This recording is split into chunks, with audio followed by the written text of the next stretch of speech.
Your children don't deserve that money. Amanda's voice echoed through the hospital hallway as she waved her phone in my face, showing me the transfer confirmation. My kids need it more than your spoiled brats ever will. I stood there, still wearing my wrinkled clothes from spending the night in the pediatric ICU with my son, trying to process what my sister-in-law had just confessed. The savings account I built over 10 years of careful planning, meant for my children's future, had been emptied in a single morning. My name is Olivia Parker, and at 35, I never imagined I'd be standing in a hospital corridor, watching my sister-in-law gloat about stealing my family's future. But there she was, designer purse on her arm, fresh manicure gleaming as she scrolled through her banking app, showing me proof of her theft. "Thank you for telling me," I said quietly, my voice steady despite the rage building inside me. Amanda's smug smile faltered for a moment, clearly thrown by my calm response. "That's it," she sneered, her perfectly painted lips curling into a smirk. "No crying? No begging. Come on, Olivia, where's the drama? You always were pathetically boring." I glanced through the hospital room window where my 8-year-old son Tommy lay sleeping, finally peaceful after another round of treatments. His twin sister Sarah was at home with my mother, probably working on the get-well cards she made every day for her brother. They were the reason I couldn't fall apart right now, no matter how much I wanted to scream. "I need to get back to my son," I said, turning away from Amanda. "I'm sure you can find your way out." "Oh, I will," she laughed, her heels clicking on the linoleum floor. "And thanks for the money. My kid's private school tuition is sorted for the next 5 years." As soon as Amanda disappeared down the hallway, I pulled out my phone. My hands shook as I dialed Mark Stevens, my personal banker of 8 years. He answered on the second ring. "Olivia? I was just about to call you. We've detected some unusual activity on your account." "I know," I replied, keeping my voice low to avoid waking Tommy. "My sister-in-law just came here to brag about emptying my savings account. Please tell me the security protocols we set up worked." There was a pause and I could hear Mark typing. "Everything worked exactly as planned. The moment she attempted to access your account, our systems flagged it. We have her on camera at 3 different branches this morning, and all her transfer attempts were documented. The money she thinks she transferred, it's still safe in your secure account." I closed my eyes, relief washing over me. 6 months ago, when Amanda had started asking suspicious questions about my finances, Mark had helped me set up additional security measures. We created a dummy account with a small balance, keeping the bulk of my savings in a separate secure account that required multiple forms of authentication to access. "The security footage is quite clear," Mark continued. "She tried to forge your signature on withdrawal slips at 2 branches before trying electronic transfers at the 3rd. The police have already been notified." "Perfect," I said, watching Tommy stir in his sleep. "Send everything to Diana Morton, my lawyer. She's expecting it." After hanging up, I sat down in the uncomfortable hospital chair, thinking about how we'd gotten here. Amanda had married my brother James 5 years ago, and from day one, she'd been obsessed with money. Specifically, my money. When my parents died in a car accident 3 years ago, they left me a modest inheritance. Nothing extravagant, but enough to help with the twins' education and medical expenses. Amanda had been furious, insisting that James deserved an equal share despite my parents' clear wishes. Then Tommy got sick. The doctors diagnosed him with a rare autoimmune condition that required extensive treatment.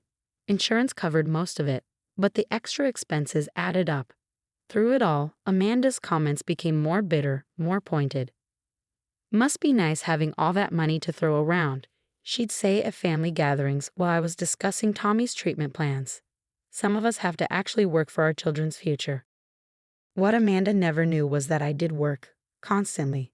Even with the inheritance, I maintained my job as a software developer, working remotely from Tommy's hospital room during his treatments. Every penny was carefully saved, not for luxury, but for security. My phone buzzed with a text from Diana. "Police want to question her today. Ready when you are." I looked at Tommy again, peaceful in his hospital bed. His condition was finally stabilizing, the new treatment protocol showing promising results. The last thing I wanted was family drama, but Amanda had forced my hand. Another text came through, this time from my brother James. "Amanda just called, crying about some misunderstanding at the bank. What's going on?" I started typing a response when Amanda burst back into the room, her face red with fury. Behind her, 2 police officers appeared in the doorway.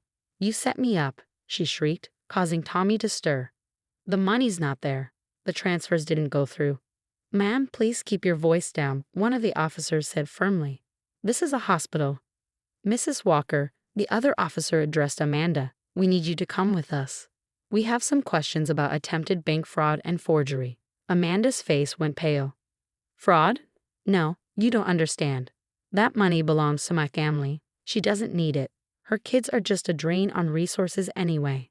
The moment those words left her mouth, something inside me snapped.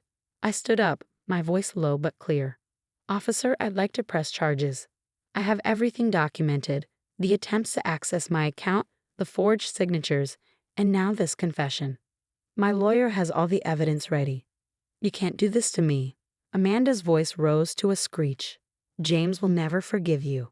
As if on cue, my brother appeared in the doorway, his face a mask of confusion and concern. "What's going on? Amanda? Olivia?" I met his eyes steadily. "Your wife just tried to steal my children's medical fund. The police have questions for her." The look of betrayal on Amanda's face as the officers led her away would stay with me for a long time. But watching my son sleep peacefully, knowing his future was secure, I knew I'd made the right choice. James stood in the doorway looking lost. "Olivia, hi. I don't know what to say." "Don't say anything," I replied quietly. "Just make sure your wife stays away from my children." As James left to follow his wife to the police station, I settled back into my chair beside Tommy's bed. The first battle was won, but something told me this war was far from over.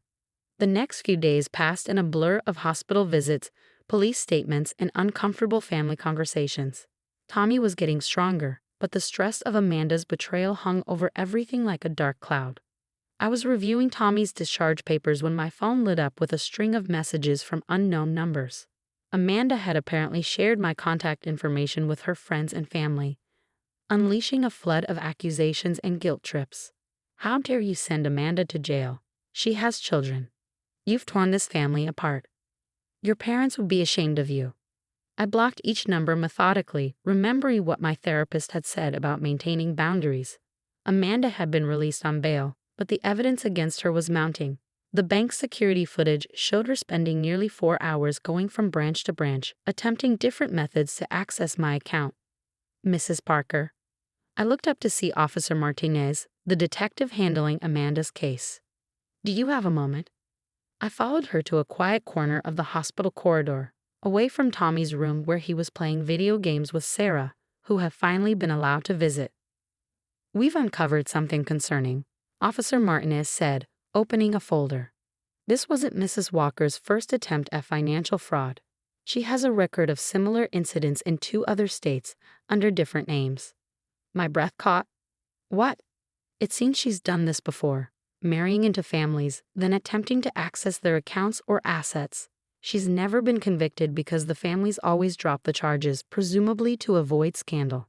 I thought about James, my kind but naive brother, who'd fallen hard for Amanda's carefully crafted image of a devoted mother and wife. How long had she been planning this? "There's more," Officer Martinez continued. "The private school tuition she mentioned. We checked with the school. Her children aren't even enrolled there. The money she tried to take, we believe she had other plans for it." Before I could respond, I heard James's voice behind me. "Olivia, we need to talk." He looked terrible, unshaved, dark circles under his eyes, his usually pristine business attire wrinkled. I nodded to Officer Martinez, who discreetly stepped away. "How's Tommy?" he asked, his voice rough. "Better. The new treatment is working. Sarah's with him now." James ran a hand through his disheveled hair. I had no idea, Liv, about any of it. The fraud, the fake names. She told me she was a kindergarten teacher when we met. I never even verified it. "James, no, let me finish. I found her phone last night, unlocked. She's been planning this for months. There are messages to some man about running away together once she got the money. Our marriage, her supposed love for me and the kids, it was all a lie." My heart broke for my brother, even as anger burned in my chest. Amanda hadn't just tried to steal my money. She planned to abandon her own children in the process. "What are you going to do?" I asked quietly. "I filed for divorce and full custody. Her kids, God, Olivia, they're devastated. They overheard her on the phone yesterday saying they were just part of her cover story. What kind of mother says that about her children? I thought about my own kids, about Tommy fighting his illness with unwavering courage, about Sarah making get-well cards every day for her twin. The idea of anyone treating children as pawns in a con game made me sick. They can stay with us, I found myself saying. Once Tommy's home, we have the space. Those kids shouldn't suffer for their mother's choices. James looked at me, tears in his eyes. After everything she did to you, you do that. They're family, James. Real family, not the kind Amanda pretended to be. Our conversation was interrupted by Sarah running out of Tommy's room, her face glowing with excitement. Mom, Tommy ate all his lunch and the doctor said his numbers are better. I hugged her close, breathing in the scent of her strawberry shampoo. That's wonderful, sweetie. Why don't you go tell your Uncle James all about it? As Sarah dragged James toward Tommy's room, my phone buzzed with a text from Diana. Amanda's trying to cut a deal. She'll plead guilty to lesser charges if you drop the civil suit. I thought about the security footage, the fake names, the other families she tried to con. No deal, I texted back. She needs to face the consequences this time. Later that evening, as I was helping Tommy pack his things for discharge, Amanda's mother showed up at the hospital. I recognized her from the wedding. A well-dressed woman in her 60s who'd always looked down her nose at our family. You've ruined my daughter's life, she announced without preamble. I continued folding Tommy's pajamas. Your daughter ruined her own life when she chose to commit fraud. It was a misunderstanding. She was just trying to help her children. By planning to abandon them? I interrupted, my voice sharp. By using them as props in her cons. The police found everything, including her plans to run away with her boyfriend. Save your guilt trips for someone who doesn't know the truth. She stepped back, her carefully maintained facade cracking. You don't understand. I understand perfectly. You raised a daughter who thinks it's okay to steal from sick children, who uses marriage and motherhood as weapons, who sees family as something to exploit rather than cherish. Now, if you'll excuse me, my son is being discharged today, and we have a lot to celebrate. After she left, I sat down heavily in the hospital chair, emotional exhaustion finally catching up with me. Through the window, I could see James playing cards with Tommy and Sarah, while his own kids watched shyly from the doorway. Despite everything Amanda had done, those children were innocent. They deserved better than a mother who saw them as disposable pieces in her twisted game. My phone buzzed again. Another unknown number, probably another of Amanda's flying monkeys trying to defend her actions. But when I looked at the message, it was from Tommy's doctor. Latest test results came in. The treatment is working better than expected. Your son is beating this. I smiled, tears pricking at my eyes. Amanda had tried to steal my children's future, but she'd failed. My family was stronger than her lies, more resilient than her schemes. As I watched the kids slowly warm up to each other, Tommy dealing a new hand of cards and Sarah sharing her art supplies with her cousins, I knew we would get through this. The money she tried to steal was safe, but more importantly, so were the children. All of them. Sometimes family isn't about blood or marriage certificates. It's about choosing to love and protect each other, especially when times are tough. I picked up my phone one last time, texting Diana, move forward with all charges. No deals. It was time for Amanda to learn that real family doesn't come with a price tag and you can't con your way into love. 6 months after Amanda's arrest, I sat in a courtroom, watching her final hearing unfold. She looked different now. The designer clothes replaced by modest business wear, her perfectly maintained appearance showing signs of strain. Next to me, James held his breath as the judge prepared to deliver the sentence. Mrs. Walker, or should I say, Ms. Reynolds, given your history of similar attempts in other states, this court cannot ignore the premeditated nature of your actions. The judge's voice was firm. The evidence shows a pattern of calculated deception, not just against Mrs. Parker's family, but multiple others. Amanda's shoulders slumped as the judge continued. You are hereby sentenced to 5 years in prison, with an additional 3 years of supervised release. You are also ordered to pay restitution to your previous victims, and you will be barred from any employment involving financial management. As the gavel fell, I felt no satisfaction, only relief that this chapter was finally closing. James's children, Amy and Lucas, were waiting at home with Tommy and Sarah. probably working on their homework together under my mother's watchful eye. In the months since everything happened, they'd become inseparable. 4 kids bound together by circumstances none of them had asked for. Outside the courthouse, James turned to me. Liv, I don't know how to thank you, not just for stopping her, but for everything after. Their family, I said simply, remembering how naturally Amy and Lucas have fit into our home. Real family. The transition hadn't been easy. There were nightmares, tears, and questions no child should have to ask about why their mother didn't love them enough to stay. But slowly, with therapy and patience, all 4 kids were healing. Tommy's health had improved dramatically. His doctors were amazed at his progress, attributing it partly to the positive environment and the support of his new siblings. Sarah had taken on the role of protective big sister by 2 minutes, as she liked to remind everyone, helping Amy and Lucas adjust to their new school and including them in her vast network of friends. My phone buzzed. A text from Mark at the bank. Final restitution payments from Amanda's assets have been processed. Everything's secured for the kids' future. I smiled, remembering Amanda's smug face when she thought she'd stolen their future. She never understood that money wasn't what made a family strong. It was love, trust, and the choice to stand by each other through hard times. That evening, I arrived home to find all 4 kids sprawled in the living room, surrounded by textbooks and snacks. Tommy and Lucas were debugging code on a laptop. My brother's son had inherited his aunt's programming skills. Sarah and Amy were planning their joint science fair project, their heads bent together over a notebook. Mom, Tommy called out, did the judge make her pay for what she did? I sat down among them, noting how they instinctively shifted to make room for me and their circle. Yes, she did. But that's not what's important now. What's important is right here in this room. Us? Amy asked quietly, still sometimes unsure of her place. Exactly, I pulled her into a hug. All of us together. James came over for dinner, as he did most nights now.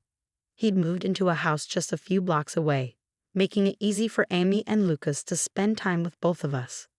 We'd found a rhythm that worked, creating new traditions and memories that helped ease the pain of the old ones. After dinner, as the kids cleared the table, a chore they developed their own elaborate system for, James helped me load the dishwasher. Did you see the letter?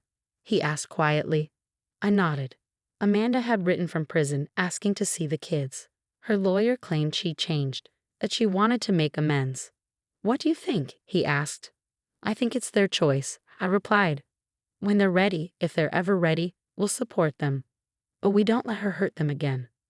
Later that night, after homework was done and kids were tucked into bed, I sat in my home office, looking at a family photo we'd taken last month. It showed all 6 of us at Tommy's last hospital checkup, not because he was sick, but because he was finally being declared in remission.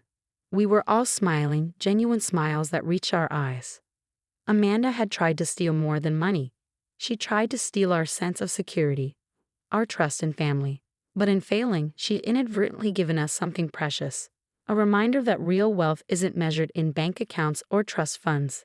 It's measured in late-night homework sessions, shared jokes over dinner, and the knowledge that no matter what happens, you're not alone. My phone lit up with one final text for the day from Officer Martinez. Just heard Amanda's former victims are speaking out. Your case gave them courage. You've helped more families than you know. I looked at the photo again, at these 4 amazing kids who'd been through so much but still found reasons to smile every day. Amanda thought she was destroying our family, but she'd only proved how unbreakable we really were. Money can be stolen, but the kind of wealth we built, trust, love, resilience, that was something no con artist could ever touch.